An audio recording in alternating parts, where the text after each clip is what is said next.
अस्सलाम वालेकुम दोस्तों, मैं आपको परफेक्ट वेब सॉल्यूशंस की तरफ से लार्वल 5 के एक और क्रैश कोर्स में खुशामदीद कहता हूं। दोस्तों, मेरा नाम इमरान कासिम है और आज के इस लार्वल 5 के क्रैश कोर्स में हम देखेंगे कि किस तरीके से हम लारावल होमस्टेड को सेटअप कर सकते हैं अपने विंडोज़ के कंप्यूटर पर। तो दोस्तों, इससे पहले कि मैं अपने इस वीडियो ट्यूटोरियल को स्टार्ट करूं, मैं आपसे रिक्वेस्ट करूंगा कि अगर आपने अभी तक मेरे चैनल को सब्सक्राइब नहीं किया तो काइंडली इसको सब्सक्राइब ज़रूर कर लें और साथ में मौजूद जो बेल का नोटिफिकेशन आइकन है उसको प्रेस करना मत भूलिएगा, ताकि आपको मेरी आने वाली हर नई वीडियो या सीरीज़ की नोटिफिकेशन ईमेल में या आपकी यूट्यूब ऐप में मिलती रहे और आप उससे अप टू डेट रह सकें। Thank you very much. तो चलिए शुरू करते हैं इस वीडियो ट्यूटोरियल को।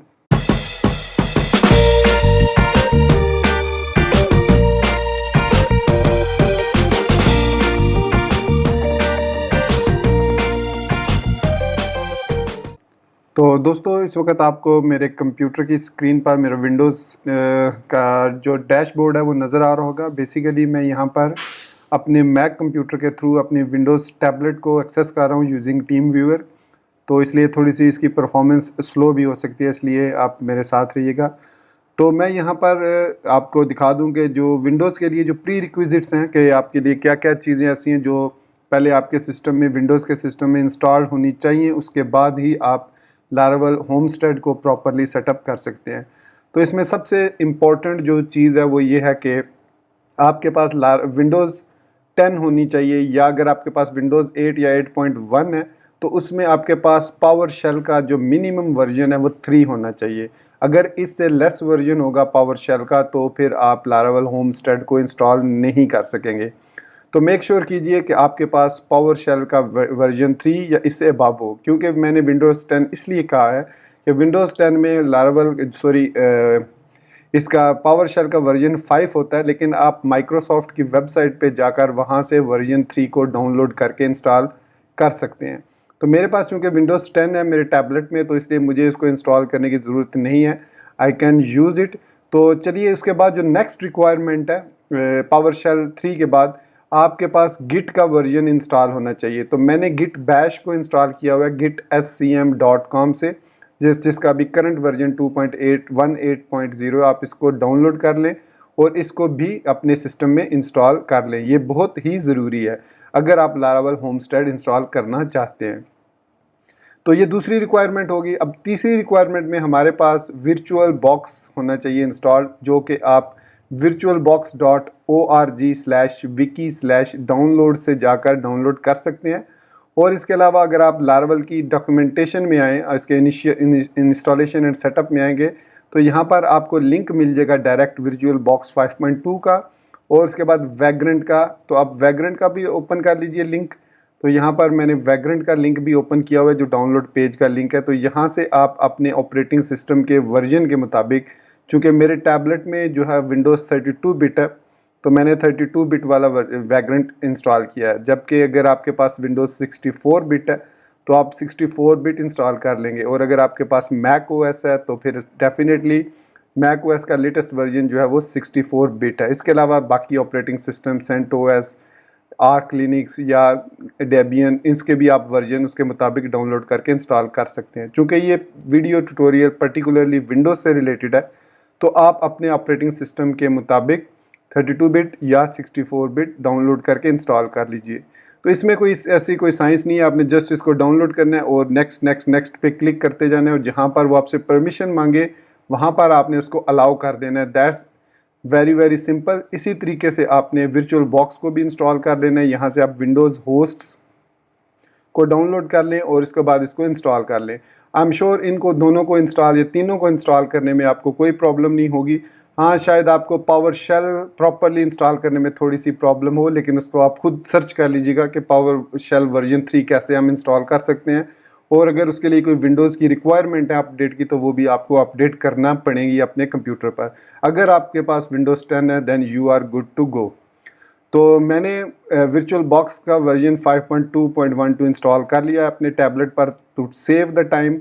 इसके अलावा मैंने वैग्रेंट को भी डाउनलोड करके इंस्टॉल कर लिया। मैं आपको दिखा देता हूँ यहाँ पर। तो वैग्रेंट जो है वो सी ड्राइव पे बाय डिफ़ॉल्ट जो इसका इंस्टॉलेशन पाथ होता है, आप इसको चेंज भी कर सकते हैं। ये हैशी कॉर्प के नाम से एक फ़ोल्डर बनाता है सी ड्राइव पे, और इसके अंदर आपके पास वैग्रेंट का फोल्डर होगा, उस वैग्रेंट के अंदर आपके पास बिन, और इस बिन के फोल्डर में आपके पास vagrant.exe की फ़ाइल होगी। अब जब आप इसको इंस्टॉल करेंगे, ये कुछ सर्विसेज भी इंस्टॉल करेगा, उसके बाद आपसे परमिशन लेगा, तो आपको कंप्यूटर भी एक दफ़ा रिस्टार्ट लाजमी करना होगा। जब आप रिस्टार्ट करके वापस आएंगे तब आप इसको यूज़ कर सकते हैं। लेकिन रीस्टार्ट करने से पहले मैं आपको यहाँ पर एक और चीज़ बता दूँ कि जो भी आप अपनी जो लोकल डोमेन का नाम रखना चाहते हैं, टेस्ट डोमेन का नाम रखना चाहते हैं, उसको सबसे पहले आपने अपने सी में जाके, ड्राइव में, विंडोज़ में आपने जाना है सी में, विंडोज़ के फोल्डर में, यहाँ से आपने जाना है system32 के फोल्डर में,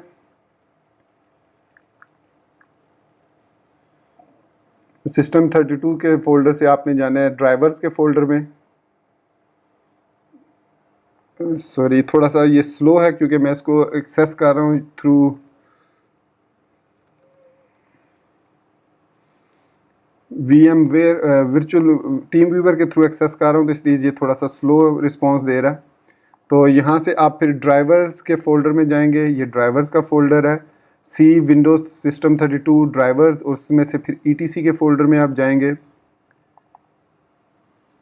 ETC के फोल्डर में आपको होस्ट्स डॉट, मतलब बगैर किसी एक्सटेंशन के एक होस्ट की फ़ाइल नज़र आएगी। आपने इसको ओपन कर लेना है किसी भी एडिटर के साथ, और मेक श्योर कीजिए आप इसको एडमिन मोड में ओपन करें, या इसको आप डेस्कटॉप पे कॉपी करके फिर उसको ओपन कर लें, और फिर उसमें आपने अपने जो भी आपका IP एड्रेस वैग्रेंट देगा आपको, वो IP एड्रेस आपने यहाँ पर देना है, और ये यहाँ पे आपने लारावेल टेस्ट ये ऐड करना है। तो ये अभी मैं आपको नेक्स्ट स्टेप में बताता हूँ ये कहाँ पर आपको मिलेगा। तो आपने दोनों को इंस्टॉल कर लिया, वर्चुअल मशीन को भी इंस्टॉल कर लिया आपने, उसके बाद वैग्रेंट को भी आपने इंस्टॉल कर लिया, फिर गिट बैश को भी आपने इंस्टॉल सक्सेसफुली अब कर लिया आपने, अब श्योर आपने कर लिया होगा। उसके बाद यहाँ पर मैं डेस्कटॉप पे आऊँगा, यहाँ पे राइट क्लिक करूँगा और गिट बैश शेयर करूँगा। तो अब मैं जो टर्मिनल मेरा ओपन होगा CMD, वो गिट बैश होगा। अब मैं बैश की कमांड्स जो हैं वो रन कर सकूँगा इनसाइड विंडो। तो मेरे पास यहाँ पे $साइन में हूँ, यहाँ से आपने सबसे पहले क्या करना है, CD करना है होम रूट पे। तो CD अब ये $साइन आप लिख के एंटर करेंगे तो ये आपको आपके होम पे ले जाएगा। तो अगर मैं PWD लिखता हूँ तो यहाँ पर मुझे मेरा रूट फोल्डर बता रहा है कि कौन से फोल्डर में हूँ, यहीं पर आपने सारा काम करना है। तो अब नेक्स्ट स्टेप में हमने वैग्रेंट बॉक्स को इंस्टॉल करना है। तो वैग्रेंट बॉक्स को इंस्टॉल करने की जो कमांड है वो ये कमांड है, मैं आपको दिखा देता हूँ यहाँ पर, वैग्रेंट बॉक्स ऐड laravel/homestead, ये इतनी कमांड है इसकी, यहाँ से लेकर यहाँ तक। अगर आपके पास स्लो इंटरनेट है या आपको टाइम लगता है डाउनलोड होने में, तो इसको फाइल को डाउनलोड करने में टाइम लगता है या टाइम आउट का एरर आ जाता है इस सिंगल कमांड से, वैग्रेंट बॉक्स ऐड laravel/homestead से, तो आपने क्या करना है, आपने इस लिंक पर जाना है, ये जो मेरा फर्स्ट लाइन पे है, vagrantcloud.com/laravel/boxes/homestead वर्जन्स 6.1.0, इस वक्त जो लेटेस्ट वर्जन है वो 6.1.0 है विद लारावेल 5.6। आगे ये वर्जन अपडेट भी हो सकता है। प्रोवाइडर्स, फिर virtual box. इस फाइल को आपने अपने डाउनलोड मैनेजर या जो भी आप यूज़ करते हैं उसके थ्रू आपने इसको डाउनलोड कर लेना है। ये एक आपको रैंडम सी फाइल नेम के साथ एक 1.7 GB की फ़ाइल ये डाउनलोड होगी। मेक श्योर कीजिएगा उसकी साइज़ चेक कर लीजिएगा कि वो 1.7 GB है। तो उसके बाद आपने ये फिर कमांड जिस जगह पे आपने उसको सेव किया है, अब मैंने इसको D ड्राइव पे सेव किया हुआ है जो कि मेरा एक इसमें टैबलेट में मेमोरी कार्ड है। तो यहाँ पर मैंने लिखा है D फाइल, फिर कॉलन, फिर 3 टाइम स्लैशेस, फिर D, फिर कॉलन, फिर स्लैश, फिर virtualbox.box, क्योंकि मैंने वो जो फाइल डाउनलोड हुई थी उसको मैंने रीनेम कर दिया है virtualbox.box के नाम से। .box एक्सटेंशन देना बहुत ही ज़रूरी है। तो उसके बाद आप लिख सकते हैं vagrant box add laravel/homestead space file colon // 3 time slash, फिर D, फिर कॉलन, फिर स्लैश, फिर उसके बाद अब ये D मैंने जो यहाँ पे लिखा है यहाँ पर आप अपना पाथ देंगे जहाँ पर आपने उस virtualbox.box को सेव किया। तो यहाँ पर आप उसका पाथ देके इसको इंस्टॉल कर लेंगे, फिर वो आपका लोकली इंस्टॉल होगा और वो ज़्यादा टाइम नहीं लेगा इंस्टॉल होने में, और फिर आपको एक सक्सेसफुली इंस्टॉल्ड का मैसेज आएगा। और जब वो मैसेज आएगा तो उसके बाद आप यहाँ पर आपका जो मैं आपको दिखा देता हूँ, सॉरी, यहाँ पर जो आपका यूज़र नेम है, जो भी आपका यूज़र नेम है, मैं इस वक्त सी में जाऊँगा, यहाँ से यूज़र्स में जाऊँगा, यहाँ से मैं अपना जो करंट यूज़र है उसको ओपन करूँगा और यहाँ पे ये एक .vagrant.d के नाम से जब आप इस वैग्रेंट बॉक्स ऐड को इंस्टॉल कर लेंगे सक्सेसफुली, तो यहाँ पर आपका जो भी यूज़र नेम है उसके अंदर एक .vagrant.d के नाम से फ़ोल्डर बनेगा। ये बाय डिफ़ॉल्ट हिडन होता है, तो आप इसको मेक श्योर कीजिए कि आप हिडन फाइल्स का जो ऑप्शन है वो इनेबल्ड हो। तो शो हिडन फाइल, जो देख सकते हैं हिडन आइटम का जो बॉक्स है ये चेक होना चाहिए ताकि वो आप फाइल्स को देख सकें, हिडन फाइल्स को। फिर उसके बाद आप इसमें आएंगे .vagrant_d फाइल में, यहाँ से आप बॉक्सेस वाले फ़ोल्डर में जाएंगे। वो यहाँ पर आपके पास आएगा laravel-vagrant/-homestead के नाम से एक फ़ोल्डर होगा, ठीक है। इसको आपने ओपन करना है और इसके अंदर आपके पास यहाँ पर बाय डिफ़ॉल्ट जो वर्जन लिखा होगा वो 0 लिखा होगा, यहाँ पर इस तरीके से होगा। जब आप इसको ओपन करेंगे तो यहाँ पर ये 0 लिखा हुआ होगा। तो चूंकि हमने 6.1.0 डाउनलोड किया है तो हम इसको रीनेम करेंगे इस तरीके से 6.1.0 से रीनेम, क्योंकि हमने जो डाउनलोड किया वैग्रेंट बॉक्स उसका वर्जन 6.1.0 है। उसके बाद आप एक फ़ाइल इसमें क्रिएट करेंगे विदाउट एनी एक्सटेंशन। तो फाइल नेम एक्सटेंशन का चेक बॉक्स भी यहाँ पर आप देख सकते हैं व्यूज़ की टैब में कि मैंने इसको चेक किया हुआ है ताकि मुझे एक्सटेंशंस भी नज़र आएँ। तो ये जो फाइल आपने क्रिएट करनी है इसका नाम होना चाहिए metadata_url। इसको मैं अगर ओपन करूं अपने सबलाइम टेक्स्ट के साथ तो इसमें एक ही लाइन आपने ऐड करनी है, वो लाइन ये है। आप इस वीडियो को यहाँ पर पॉज करके इसको लिख लीजिए, मेक श्योर कीजिए कि स्पेलिंग मिस्टेक ना हो। दूसरा, मैं ये सारे लिंक्स जो है स्टेप बाय स्टेप आपको इस वीडियो की डिस्क्रिप्शन में भी दे दूँगा, आप वहाँ से भी इनको कॉपी पेस्ट कर सकेंगे। तो ये आपने इसको सेव कर देना फाइल को। तो हमारे पास अब वैग्रेंट बॉक्स भी ऐड हो गया है और हमारे पास ये डाउनलोड होके ऐड हो गया है। फिर आपने क्या करना है, यहाँ पर आपने टर्मिनल में आना है, आपने गिट बैश के टर्मिनल में आना है और यहाँ पर अब आपने ये कमांड रन करनी है। अब चूँकि आप ऑलरेडी इस साइन पे इसको क्लिक करके टाइप करके CD_ को प्रेस करके आप ऑलरेडी रूट पे आ चुके हैं, अपने करंट यूज़र के फोल्डर में आ चुके हैं। तो यहाँ पर अब आपने इस कमांड को जो गिट स्पेस देके क्लोन https://github.com/laravel/homestead.git फिर स्पेस देके आपने अब ये वाला जो है ये नहीं लिखना, सिंपल आपने .git homestead लिख देना है, ठीक है।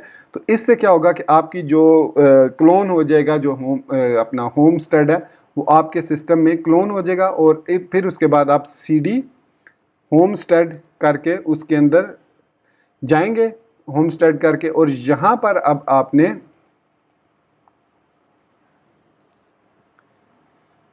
अब आपने लिखना है गिट चेकआउट वर्जन 7.9.0। चूँकि इस वक्त लेटेस्ट वर्जन जो गिट लारावेल होमस्टेड का है वो 7.9.0 है। मे बी जब आप ये वीडियो देख रहे हो वहाँ पर 8 हो जाए या 9 जो भी वर्जन हो जाए, तो आपने उस वर्जन के मुताबिक इसको चेंज कर देना। तो आपको इसी लिंक पर ये इतना लिंक है जो यहाँ तक, इस लिंक पे आपको लेटेस्ट वर्जन की इंफॉर्मेशन मिल जाएगी। तो आपने गिट चेकआउट वर्जन 7.9.0 करने के बाद आपने एक की जनरेट करनी है SSH-keygen की मदद से। तो सेम आपने कमांड लिखनी है SS-keygen स्पेस -t RSA-B4096- फिर डबल कोट्स के अंदर आपने यहाँ पर कोई भी ईमेल, एग्जांपल मैं लिख देता हूँ, कोई भी आप ईमेल एड्रेस देंगे तो उस नाम से आपके पास एक कीज़ जो है, कुछ की पब्लिक और प्राइवेट कीज़ जनरेट होके आपके रूट फोल्डर में जो कि आपका यूज़र नेम है उसमें आपके पास सेव हो जाएंगी। यहाँ पर मैं आपको दिखा देता हूँ, C ड्राइव यूज़र्स, जो भी आपका करंट यूज़र है, और यहाँ पर .ssh का फोल्डर होगा और इसके अंदर आपके पास दो फाइलें ID_RSA ID_RSA.pub, ये दो फाइल्स होना ज़रूरी है। अब ये दो फाइलें कहाँ पर यूज़ होनी है वो भी मैं आपको दिखा देता हूँ। जब आप अपने इस फोल्डर को जो आपने जो आपने यूज़र नेम के अंदर होमस्टेड का फोल्डर क्रिएट किया है, यहाँ पर आप इस फोल्डर को अपने किसी भी स्मार्ट एडिटर में ओपन करें। तो यहाँ पर मैंने इसको ओपन किया हुआ है ऑलरेडी। यहाँ पर आप देख सकते हैं होमस्टेड का फोल्डर है, इसके अंदर एक homestead.yaml फाइल है, YAML homestead.yaml की फ़ाइल है। इसके अंदर यहाँ पर जो आपको IP एड्रेस मिल रहा है ये वाला, ये रेंडमली कोई भी IP एड्रेस हो सकता है। नॉर्मली यही IP एड्रेस होता है क्योंकि ये एक प्राइवेट IP एड्रेस है, तो इसमें उन्होंने नॉर्मली यही रखेंगे। और यही चीज़ मैंने आपको बताई थी थोड़ी देर पहले कि आपने होस्ट्स के अंदर लिखनी है। तो होस्ट के बाद उसमें आपको मेमोरी जितनी भी डिफ़ॉल्ट 2048 है, CPU इसको नहीं छेड़ना। प्रोवाइडर, अब चूँकि हमने वर्चुअल बॉक्स इंस्टॉल किया हुआ है तो यहाँ पर प्रोवाइडर हमारा वर्चुअल बॉक्स होगा। अथोराइज कीज़ जो है वो यही आपने लिखी रहने देनी है, और कीज़ भी अब यहाँ पे ये टिल्ड साइन का मतलब वही होम URL है। फिर उसके बाद यहाँ पे C में भी यही इसका मतलब है। फिर इसके बाद हमने जो इम्पोर्टेंट चीज़ है वो है मैपिंग करना फ़ोल्डर्स की। आपके जो लोकल कंप्यूटर पर जिस पर आपने वैग्रेंट इंस्टॉल किया हुआ है उसके कौन से फ़ोल्डर को आपने अपने उसके साथ शेयर करना है वैग्रेंट के साथ। तो यहाँ पे मैप की जो की है इसके अंदर मैंने यहाँ पर C के अंदर XAMPP फोल्डर के अंदर htdocs के अंदर लारावेल का जो है फ़ोल्डर क्रिएट किया हुआ है जिसमें मेरी लारावेल की इंस्टॉलेशन है। उसको मैंने मैप कर दिया है /home जो कि वैग्रेंट का होम है, /vagrant/code/laravel। तो होम और वैग्रेंट फोल्डर ऑलरेडी क्रिएटेड होंगे, आप शायद आपको कोड और लारावेल का फ़ोल्डर क्रिएट करना पड़े, तो वो भी मैं अभी आपको दिखाता हूँ वो कैसे क्रिएट करेंगे। SSH के थ्रू हम क्रिएट करेंगे। फिर साइट्स में मैप, सबसे पहले साइट्स का जो की है उसके अंदर मैप में हम अपना लारावेल टेस्ट नाम देंगे, जो भी आप नाम देना चाहें। बाय डिफ़ॉल्ट यहाँ पे homestead.test होगा, मैंने उसको चेंज कर दिया laravel.test में। और फिर 2 में आपने अपने वैग्रेंट का जो पाथ है पब्लिक फोल्डर तक, वो पाथ यहाँ पर ऐड करना है। जब आप ये पाथ ऐड कर लेंगे तो अब आपका जो मैपिंग है वो कंप्लीट हो चुकी है, और आपका जो लोकल कंप्यूटर है जो C जहाँ पर भी आपने लोकली लारावेल को इंस्टॉल किया हुआ है उसका कंप्लीट पाथ आपने इस तरीके से देना है \/ के साथ। तो उसको आपने मैप कर दिया इस फोल्डर के साथ। तो मतलब जो भी आप चेंजेस इसमें इस फोल्डर के अंदर मौजूद फाइल्स में करेंगे वो ऑटोमेटिकली यहाँ पर आ जाएंगी, और जो आप चेंजेस यहाँ पर करेंगे वो ऑटोमेटिकली रिफ्लेक्ट यहाँ पर हो जाएंगी। और जो साइट्स वाला मैप है ये आप मल्टीपल भी रख सकते हैं।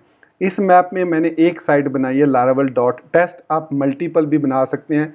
जस्ट आपने यहाँ पर फोल्डर नेम्स चेंज करने हैं, मतलब आप यहाँ पर इसको इस तरीके से भी कर सकते हैं। यहाँ पे आप ये लिखेंगे डैश और फिर स्पेस, और यहाँ पर लिखेंगे मैप :/XAMPP।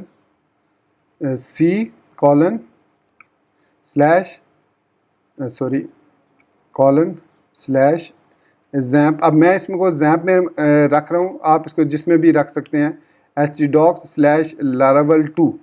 अब मैंने इसको laravel2 वाले फोल्डर में सेव कर दिया, सॉरी कैपिटल हो गया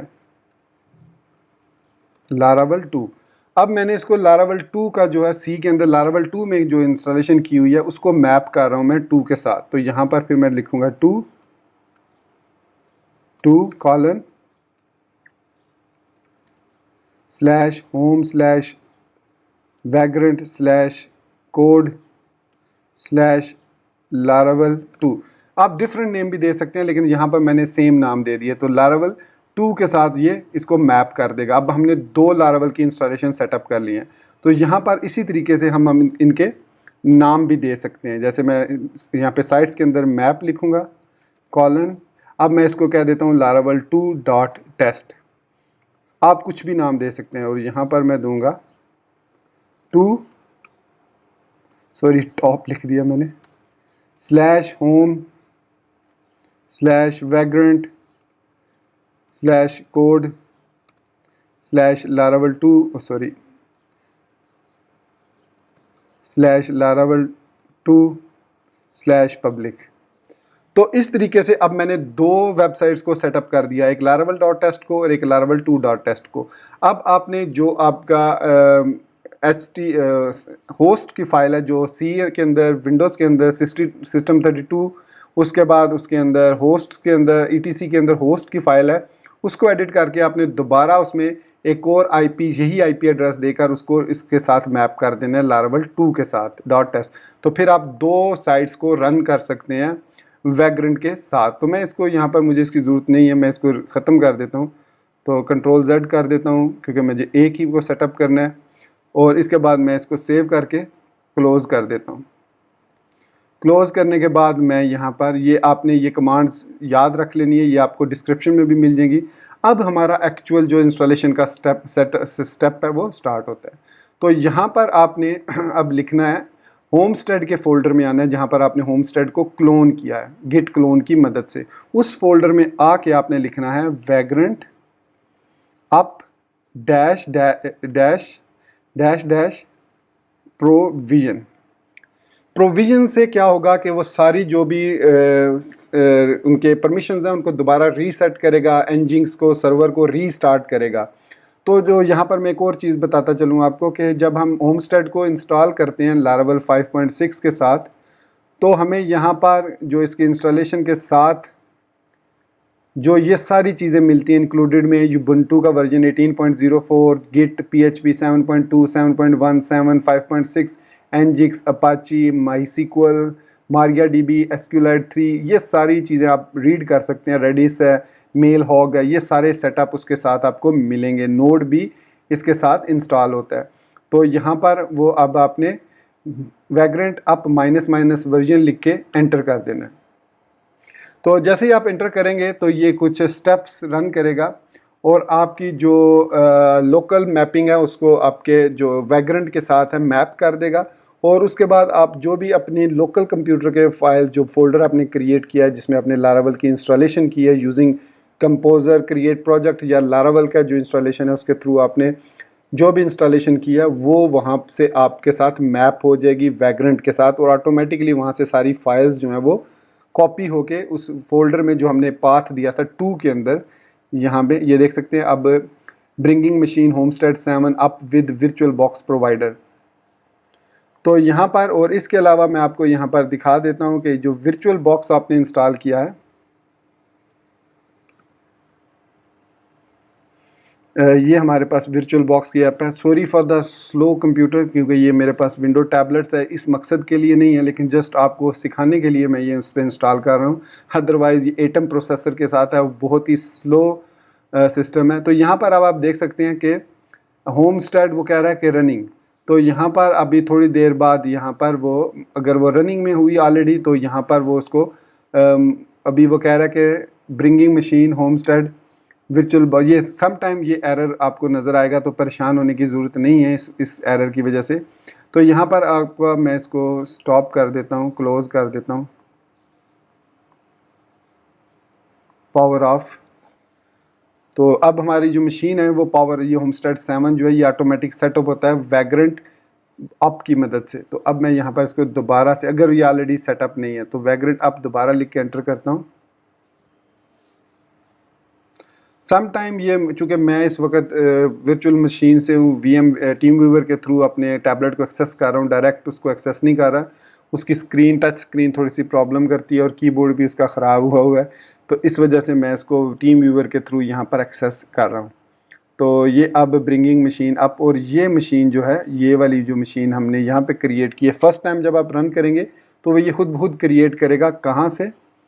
यहाँ से आपके जो आपने ये .vagrant_d का फोल्डर है यहाँ से ये इसको ऑटोमेटिकली फेच करेगा, और फेच करने के बाद इसको इसमें यहाँ पर वर्चुअल बॉक्सेस में यहाँ पर इसकी सारी कॉन्फ़िगरेशन वो सेव करेगा। ठीक है, तो ये देख सकते हैं अब ये इस तरीके से रन होगा। चूँकि मेरे पास ऑलरेडी इंस्टॉल है तो आपके पास थोड़ा ज़्यादा टाइम लेगा, उसके आपकी स्पेस भी लेनी होगी, तो तकरीबन आपके कंप्यूटर में 10 to 20 GB फ्री होनी चाहिए।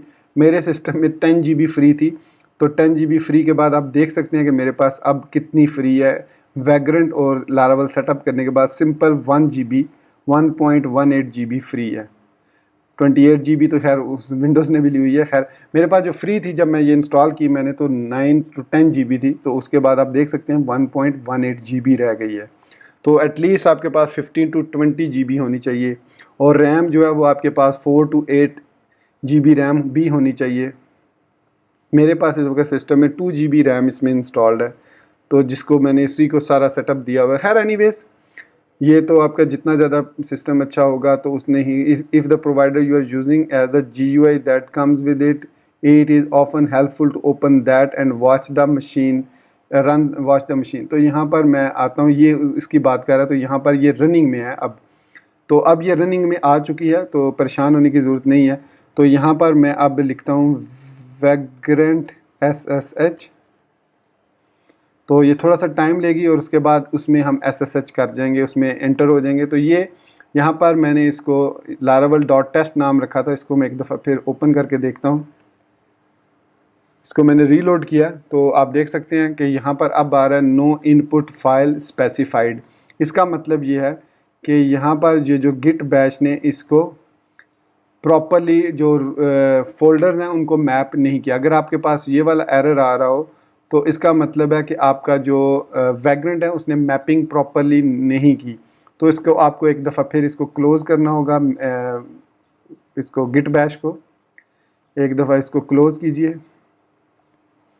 और इसको मिनिमाइज़ कीजिए। मैं इसको मिनिमाइज़ और इसको यहाँ से आप शट डाउन कर दें सिस्टम को। Close, power of, power of. तो यहाँ पर मैं देखता हूँ कि होमस्टेड में तो कोई चेंजेस नहीं हुई। नहीं, यहाँ पर सारी चीज़ें ठीक हैं, ठीक हो गया। तो यहाँ पर मैं अब दोबारा इसको मिनिमाइज़ करता हूँ और यहाँ पर राइट क्लिक करके गिट बैश हेयर करता हूँ और यहाँ से अब मैं वापस अपने होम फोल्डर में, होमस्टेड के फोल्डर में जाऊँगा। तो cd टिल्ड ! तो ये मुझे होम में ले जाएगा, फिर cd होमस्टेड और यहाँ पे मैं लिखूँगा वैग्रेंट अप माइनस प्रोविज़न। इसको लिख के मैं एंटर करूँगा, क्योंकि सम टाइम ये इस तरीके से ये जो बैश है, विंडोज़ का जो बैश है, ये प्रॉब्लम कर जाता है। मेरे साथ भी शुरू में भी जब मैंने पहली दफ़ा इंस्टॉल किया था तो ये काफ़ी इशू आए थे। तो एक दो दफ़ा रन करेंगे, इसको क्लोज़ करके ओपन करेंगे तो होपफुली आपकी प्रॉब्लम सॉल्व हो जाएगी। तो यहाँ पर मैं आपको एक और चीज़ भी बताता चलूँ कि आप एक ही दफ़ा होमस्टेड को क्लोन कीजिएगा। मल्टीपल जगहों पे आप क्लोन करेंगे तो वो मल्टीपल टाइम जो है वर्चुअल बॉक्सेस बनाएगा, तो इससे आपकी स्पेस जो है वो ज़्यादा यूज़ होगी। तो इसलिए एक ही आपने होमस्टेड का फ़ोल्डर बनाना है जो कि आपने अपने यूज़र वाले अकाउंट में, जो भी आपका करंट यूज़र है उस पर आपने बनाना है। तो ये देखें अभी ये बिल्कुल ठीक रन हो रहा है, homestead 7 clearing any previously set. और यहाँ पर हमारे पास फॉरवर्डिंग पोर्ट्स और सारी जो है वो बूटिंग वर्चुअल मशीन और सारा जो प्रोसेस है अभी यहाँ पर हमें वो बताएगा जब वो मैपिंग करेगा। तो सक्सेसफुल अगर मैपिंग हो गई तो हमें यहाँ पर वो मैपिंग नज़र आ जाएगी। तो यहाँ पर थोड़ा सा वेट कीजिएगा। तो SSH ऑथ मेथड प्राइवेट की है, वैग्रेंट यूज़र नेम है। अगर आप इसको SSH करना चाह रहे हैं यहाँ से वैग्रेंट के थ्रू करेंगे तो कोई पासवर्ड देने की ज़रूरत नहीं पड़ेगी। लेकिन अगर आप इसको वर्चुअल बॉक्स के थ्रू मशीन को रन करके ओपन करके उसको एक्सेस करना चाहेंगे तो वहाँ पर आपको यूज़र नेम और पासवर्ड देना पड़ेगा। और वहाँ पर यूज़र नेम और पासवर्ड है, वैग्रेंट ही यूज़र नेम है और वैग्रेंट ही उसका पासवर्ड है।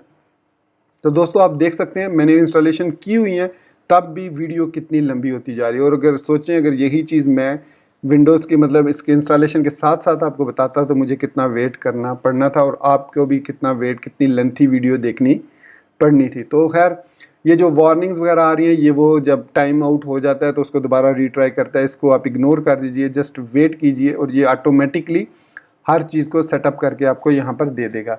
तो host naming setting, host name अब कर रहे हैं। तो कॉन्फ़िगरिंग नेटवर्क इंटरफेसेस पे हम पहुँच चुके हैं। तो यहाँ पर अब यहाँ पे आप देख सकते हैं कि उसने सेटअप कर दिया होम के साथ ये C XAMPP htdocs Laravel folder को उसने मैप कर दिया है। यहाँ पर आप देख सकते हैं मैपिंग सक्सेसफुल हो चुकी है, ये देख सकते हैं आपने, हम श्योर आपने देख लिया होगा। और उसके बाद ये देखिए ये प्रोविज़न को सेट करने का ये होता है कि ये रीसेट करता है दोबारा सारे स्क्रिप्ट्स वगैरह को, स्केजुअल्स को, क्रोन जॉब्स को, वेरिएबल्स को, nginx सर्वर को, कैशे वगैरह सारी डाटाबेस हर चीज़ को रीसेट कर देता है। ये देखें उसने दोबारा जो है MySQL डाटाबेस क्रिएट की है, क्रिएटिंग पोस्टग्रेस और MySQL दोनों की डाटाबेस उसने दोबारा से क्रिएट की है। तो इसको एक ही दफ़ा आपने प्रोविजंस को यूज़ करना है और जब आप प्रोविज़न सेटअप कंप्लीट कर लेंगे उसके बाद आपने सिंपल वैग्रेंट अप यूज़ करनी है कमांड। तो हमारा जो वैग्रेंट है वो सक्सेसफुली सेटअप हो चुका है। और यहाँ पर अब मैं ब्राउज़र में जाऊँगा और यहाँ पर मैं लिखूँगा लारावल डॉट टेस्ट और इसको रीलोड करूँगा तो I am sure this time जो है कोई एरर नहीं आएगा और हमारा जो सेटअप है वो कंप्लीट हो चुका होगा। तो थोड़ा सा ये टाइम ले रहा है।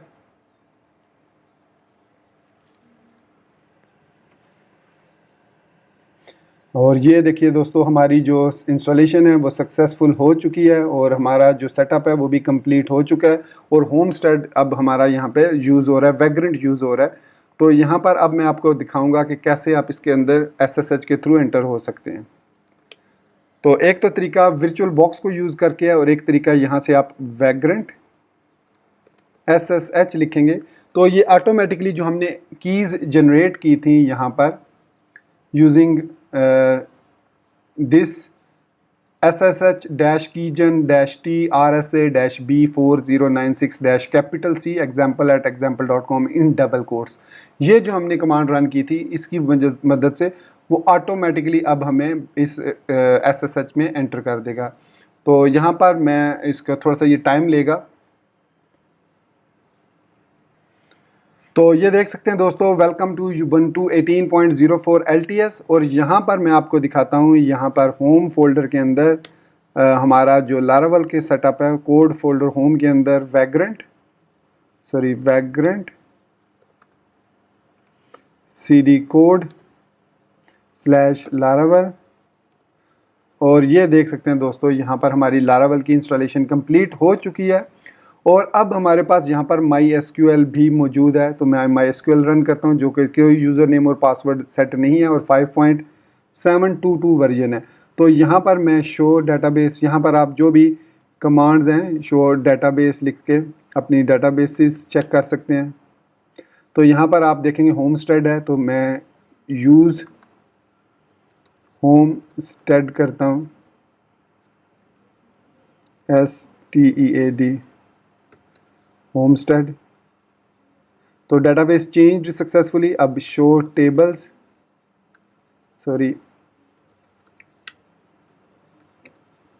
तो ये देख सकते हैं माइग्रेशन, पासवर्ड रीसेट और यूजर्स का टेबल ऑलरेडी जो हमने क्रिएट किया था वो बने हुए हैं इसमें। तो यहाँ पर मैं इसको एग्जिट कर देता हूँ। तो अब आपने जो भी माइग्रेशंस वगैरह रन करनी है, जो भी आपने सेटअप करना है वो यहाँ पर आप रन करेंगे और यहाँ पे आप क्रिएट भी कर सकते हैं और वही चीज़ आपको रिफ्लेक्ट होगी आपके लोकल पे। अगर आप लोकल पे उसको करते हैं सवाए माइग्रेशन के, क्योंकि माइग्रेशंस जो हैं वो आपकी होमस्टेड पे हैं। अगर आप माइग्रेशन यहाँ पर मैं इसको मैं विंडोज़ के अंदर यहाँ से एग्ज़िट करता हूँ और यहाँ पर मैं जाऊँगा अपने cd/c/XAMPP htdocs लारावल और अब मैं लारावल के फ़ोल्डर में हूँ और यहाँ पे मैं लिखता हूँ PHP आर्टिसन माइग्रेट फ्रेश।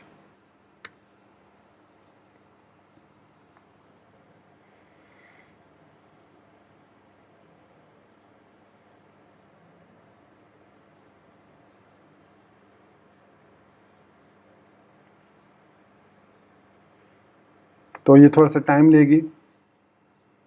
तो यहाँ पर आप देख सकते हैं दोस्तों कि एरर आ रहा है कि SQL no connection could be made because the target machine actively refused it. तो इसका मतलब है कि यहाँ से हम जो है वो माइग्रेशन वगैरह रन नहीं करेंगे, बल्कि उसको हम वैग्रेंट के थ्रू SSH करेंगे और फिर हम उसके थ्रू उसको एक्सेस करेंगे और हम उसको रन करेंगे। यहाँ पर आप देख सकते हैं होस्ट जो है 127.0 को वो कह रहा है और पोर्ट 3306 और DB नेम होमस्टेड के थ्रू वो उसको एक्सेस नहीं कर पा रहा। तो इसी वजह से अब यहाँ पर आप इसको नहीं रन कर सकते माइग्रेशंस को। माइग्रेशंस को रन करने के लिए आपको जाना पड़ेगा SSH के थ्रू और मेक श्योर कीजिए आप उसी यूज़र के फोल्डर में है, होमस्टेड के फोल्डर में आकर यहाँ पर आपने वैग्रेंट SSH के थ्रू जो भी माइग्रेशंस वगैरह हैं वो रन करनी है। तो इस तरीके से दोस्तों आप अपने होमस्टेड को कम्प्लीटली विंडोज़ इन्वायरमेंट में सेटअप कर सकते हैं। तो मैं उम्मीद करता हूं कि मेरा ये ट्यूटोरियल आपको पसंद आया होगा। इसमें मैंने इंस्टॉलेशन खुद तो नहीं की, लेकिन आई एम श्योर आपको थोड़ा सा GUI है सारी इंस्टॉलेशन, तो कोई प्रॉब्लम नहीं होगी।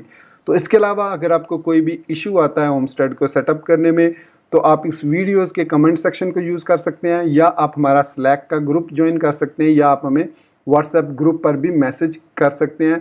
इसके अलावा हमारा फेसबुक का ग्रुप का लिंक भी आपको मिल जाएगा, वहाँ पर भी आप हमें मैसेज कर सकते हैं। तो दोस्तों इसी के साथ मैं आपसे इजाज़त चाहूँगा और उम्मीद करता हूँ कि आपको मेरा ये वीडियो ट्यूटोरियल या क्रैश कोर्स पसंद आया होगा। अपनी दुआओं में याद रखिएगा। Thank you very much for being with me till end. Take care, अल्लाह हाफिज़ एंड बाय।